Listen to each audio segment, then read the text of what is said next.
If you know me, you probably know that I like hidden faction games.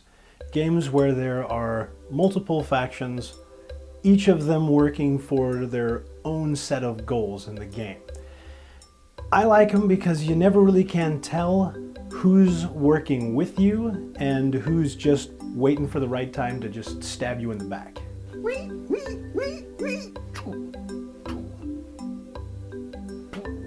With that in mind, one of my personal favorites is Shadowhunters. A game for 4 to 8 people, takes about an hour to play, and once you've gone through this a couple of times, it will very quickly become one of your favorites.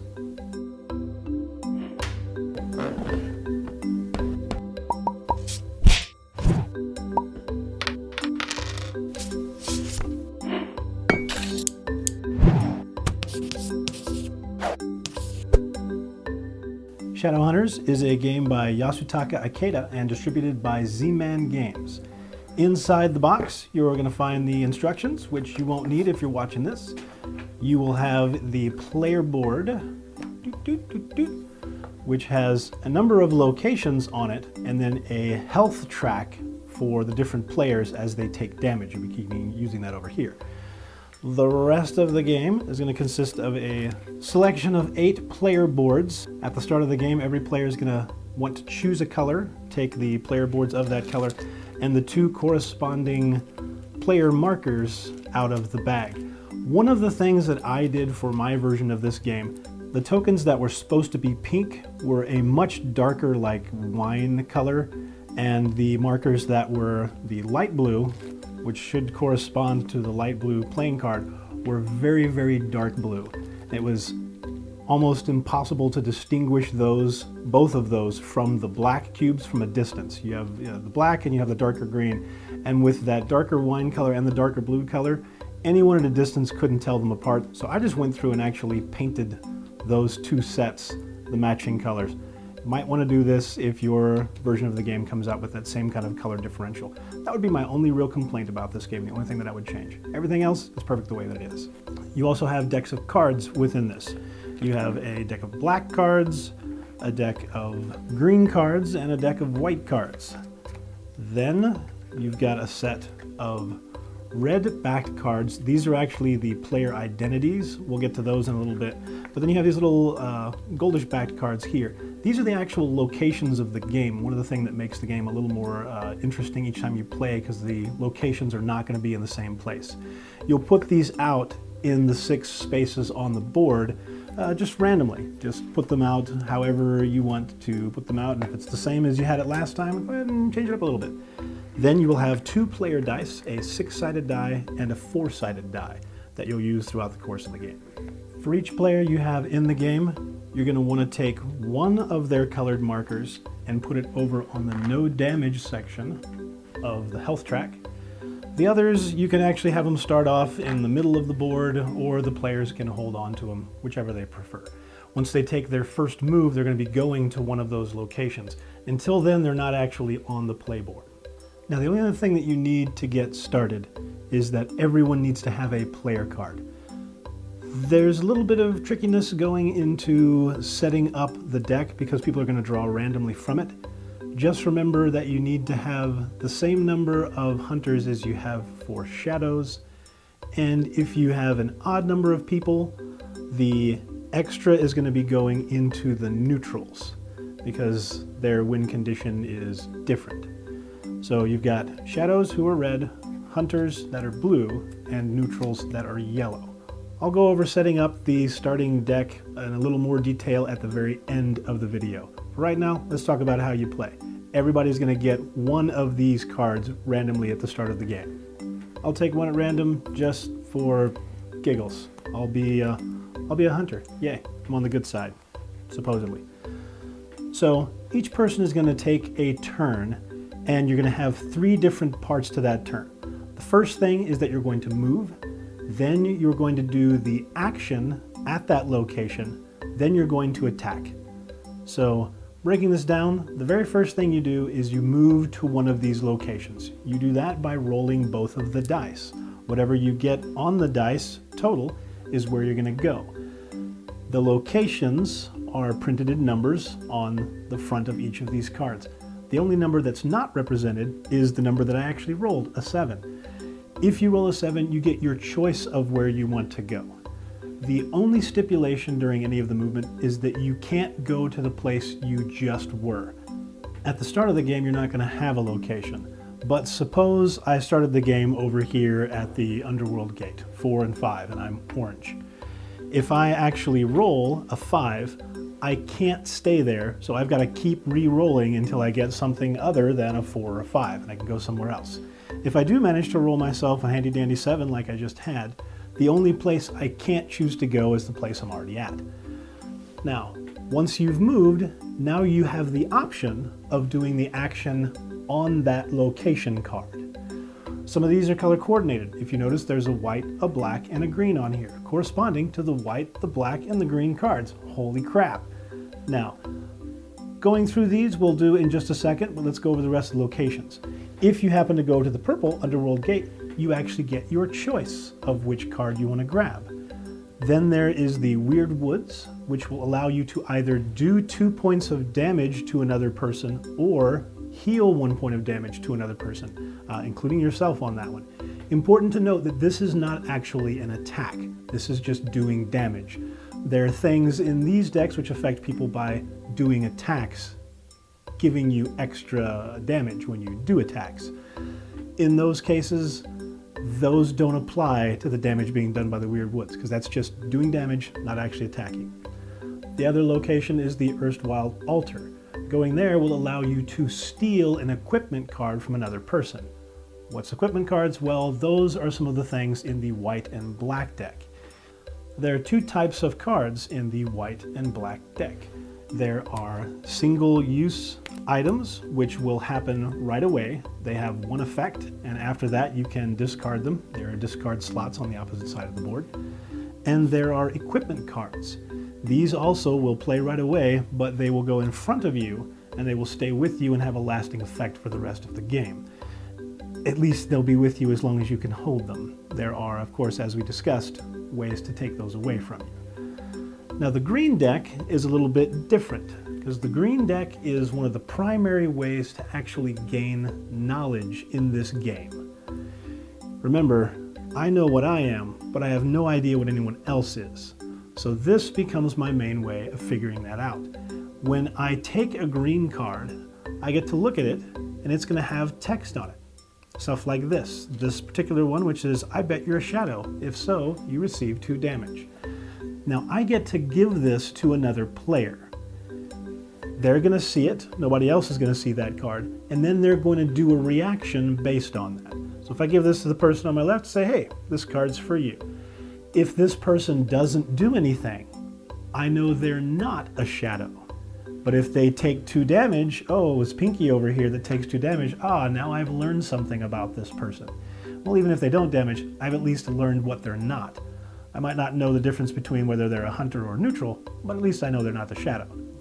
This is a concrete way for me to get information, and I can also get it by inferring what's going on by how Pink reacts to the other players at the table. If I know Pink's a shadow and I'm a hunter, and somebody else really starts attacking Pink as well, I might not know who that person is, but there's a pretty good bet that that person's also a hunter on the same side with me. I probably don't want to go attacking that person unless I really want to shoot myself in the foot. Don't play like that. Don't be a dick. So after doing or not doing the action at the location, then you get to make an attack. An attack is determined by your range and by how much damage you do. The baseline damage that you do is in rolling both of the dice, and you do the difference in the numbers that come up. So if I roll and I get myself a 1 and a 4, then I'm doing 3 damage. Notice, it does not matter which die is higher and which die is lower. You're doing the difference between them no matter what. If I happen to roll the exact same thing and I got a 2 and a 2, well, I'm not actually doing an attack in that case. So anything that gives me extra damage doesn't actually qualify.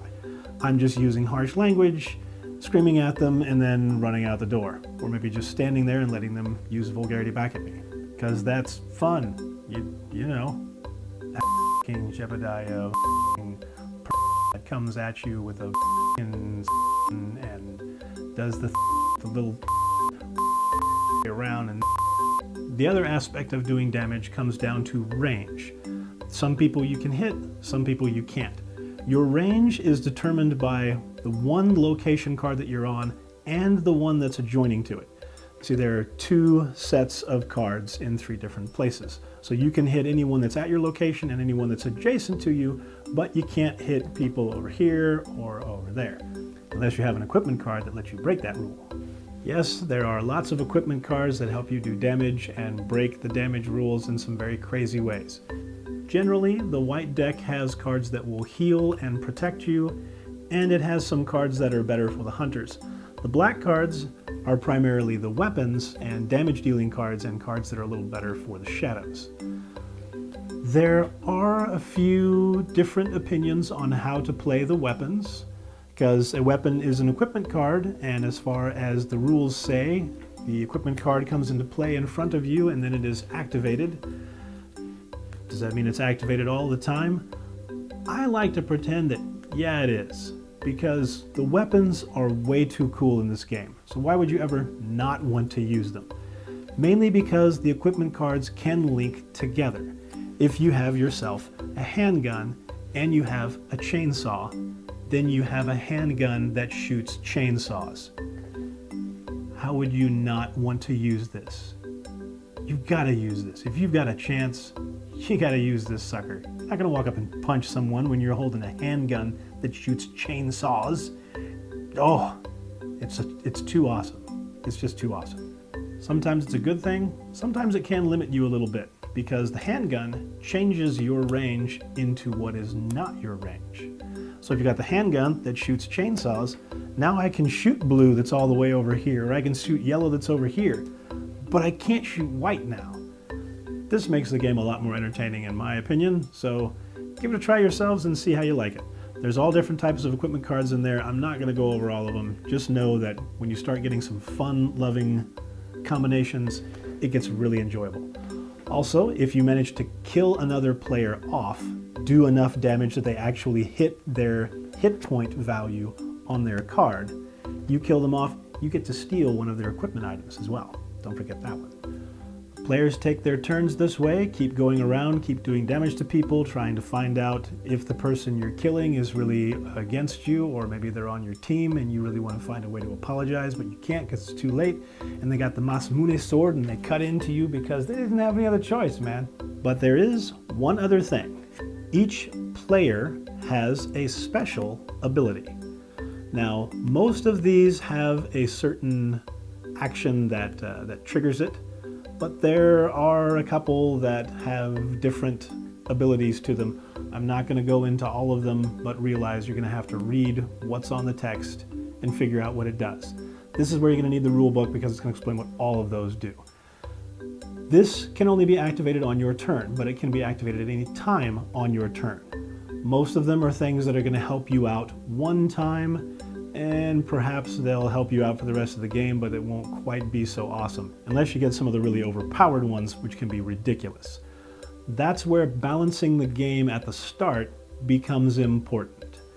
So, now that you know how to play, let's go over how to actually set up your deck here.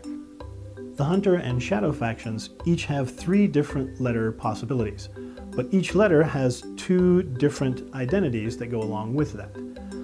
The tricky part when you're trying to assign these randomly at the start of a game, say you had 6 people, you want to have 2 hunters, 2 shadows, and 2 neutrals. If you're going to pick 2 at random, there's a chance you might pick both of the W's for the red team, the shadows, and you might pick 2 of the E's for the hunters. It means you're giving the shadows the 2 strongest characters and the hunters the 2 weakest ones. You want to try to avoid this. So at the start of the game, what makes it a little bit more intricate, but definitely more balanced, is if you take each group of letter and take one of those at random, then draw the number that you need from that pool. For instance, if I'm starting the game and I want to take 2 of the hunters at random out of the possibilities, I want to take 1 of the E's at random, 1 of the F's, and 1 of the G's. Then, from that, I want to take 2 of those cards. That way I don't get a redundancy in the letters and the game can be a little more balanced.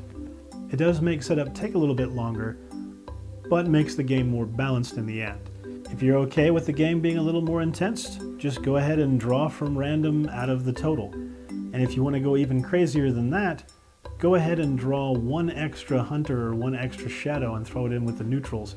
Then draw what you need out of that. So maybe one side is down a person. That way the neutrals won't really know what they've got to go after. Because the neutrals, their win condition is all different and very bizarre. Some cases you want to be the first person that gets killed. You might be the person who's a Nephis. Or maybe you want to stay alive until the very end. Maybe you want the person on your right to win. Or maybe you want the person on your left to win. Maybe you need to collect a certain number of cards or do enough damage to a certain number of people. Or simply be alive when there are a certain number of dead people. But their win conditions are all different. They're all kind of crazy. Some of them you might like, some of them you might not. If there's ever any of these that you just don't like playing with, just take it out of the game. Don't give yourself the possibility at the start. You'll have more fun that way, and in the end, that's what playing games is all about. Hope you enjoy this one and like the tutorial. Subscribe and leave comments, and until next time, keep playing.